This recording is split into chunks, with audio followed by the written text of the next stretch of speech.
پیارے بچوں، باجی سمرین کی طرف سے خوش آمدید۔ آپ سن رہے ہیں دلچسپ کہانیاں۔ آئیں آج کی کہانی سنیں اور لطف اندوز ہوں۔ پالوس اور سلاس فلپس میں، اعمال 16 باب۔ یسوع پر ایمان لانے سے ہم بچ جاتے ہیں۔ جہاز کنارے پر ایک کھمبے سے بندھا ہوا تھا۔ پالوس اور سلاس ایک شہر فلپس میں گئے۔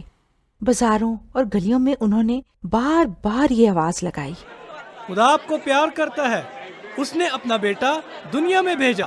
خداوند یسوع پر ایمان لاؤ اور وہ آپ کو بچائے گا۔ لودیا نے اس بات پر یقین کیا اور خوشی سے یسوع کے بارے میں سب قصوں کو سنا۔ دوسرے لوگ دکھی ہوئے، غصے میں چلانے لگے، یہ لوگ ایک بغاوت پیدا کر رہے ہیں، ہم یہ سب نہیں سننا چاہتے، ان کو یہاں سے نکالو۔ ان پر پتھر پھینکے گئے۔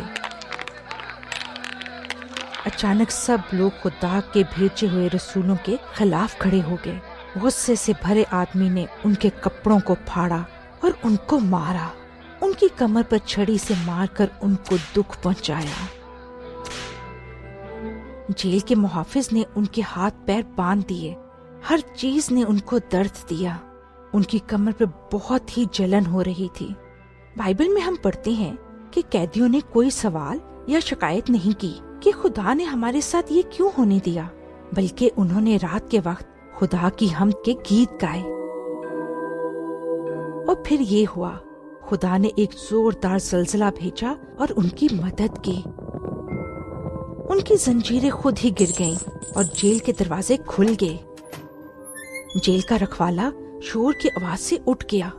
پہلے اس نے خیال کیا کہ سب قیدی بھاگ گئے ہیں۔ وہ اپنے مالک سے ڈر رہا تھا، اس لیے وہ چاہتا تھا کہ خود کو ختم کر لے۔ اس نے اپنی تلوار لی۔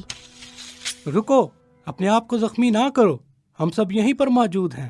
کیا سب میں کوئی بھی نہیں بھاگا؟ کانپتا ہوا جیل کا رکھوالا پالوس کے قدموں میں گر گیا۔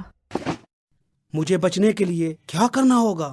تجھے کچھ بھی کرنے کی ضرورت نہیں ہے، یسوع نے تیرے لیے سب کچھ کر دیا ہوا ہے۔ اس پر ایمان لا تو تو بچ جائے گا۔ یہ بہت ہی آسان تھا۔ جیل کے رکھوالے نے یقین کیا اور وہ بچ گیا۔ اس کے بعد اس نے کبھی قیدیوں کو دکھ نہیں پہنچایا، بلکہ ان کو کھانے کو دیا کرتا اور ان کے زخموں پر مرہم پٹی بھی کرتا تھا۔ اگلی صبح عدالت کے قاضی نے پیادوں کو جیل کے رکھوالے کے پاس بھیجا اور کہا کہ ان 2 قیدیوں کو چھوڑ دے، اور وہ خود آئے اور پالوس اور سلاس سے برا سلوک کرنے کے لیے معافی بھی مانگی۔ اس کے بعد پالوس اور سلاس بہت سی دوسری جگہوں پر گئے اور دوسرے لوگوں کو بھی بتایا۔ خداوند یسوع پر ایمان لاؤ تو تم سب بچ جاؤ گے اور ہمیشہ کی زندگی پاؤ گے۔ اچھا بچوں، اب باجی سمرین کو اجازت دیں۔ خدا حافظ۔ مزید معلومات کے لیے آپ ہمیں اس ای میل پر رابطہ کریں، دلچسپ کہانی @gmail.com DILCHASP KAHANI @gmail.com۔